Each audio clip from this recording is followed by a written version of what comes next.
দুর্গাপুজো আসন্ন, ফের জলদূষণের ভ্রুকুটি নিয়ে আসবে বিসর্জনের ক্ষণ।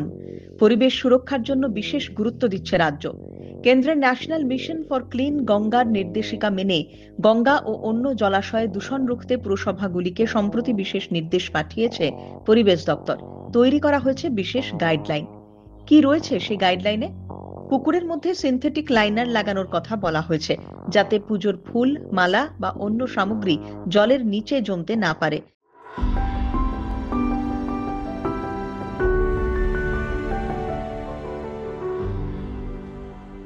অস্থায়ীভাবে তৈরি পুকুরের আবর্জনাও দ্রুত সরিয়ে ফেলতে হবে। প্রতিমায় বিভিন্ন রকমের রং ব্যবহার করা হয়, তাই এগুলি জলে যত কম মিশবে ততই মঙ্গল। জাজেস ঘাট, কদমতলা ঘাট এবং নিমতলা ঘাটেই বেশি প্রতিমা বিসর্জন হয়। কলকাতা পুরসভার তরফে জানানো হয়েছে, এই তিনটি ঘাটে 4টি ক্রেন থাকবে। কদমতলা ঘাটে একটি ক্রেন থাকবে বার্জের ওপরে, পাড়েও থাকবে একটি ক্রেন। জলে প্রতিমা পড়লেই ক্রেন দিয়ে কাঠামো টেনে আনা হবে। ফুলের মালা এবং অন্য সামগ্রী গঙ্গার ধারে একটি নির্দিষ্ট জায়গায় ফেলতে হবে পুজো কমিটিগুলিকে। অন্য পুরসভাগুলিকে শহরের বেশ কয়েক জায়গায় কৃত্রিম জলাধার তৈরির পরিকল্পনা করতে বলা হয়েছে, যেখানে প্রতিমা জল দিয়ে ধুয়ে ফেলার পরে কাঠামো গঙ্গায় ফেলা হবে।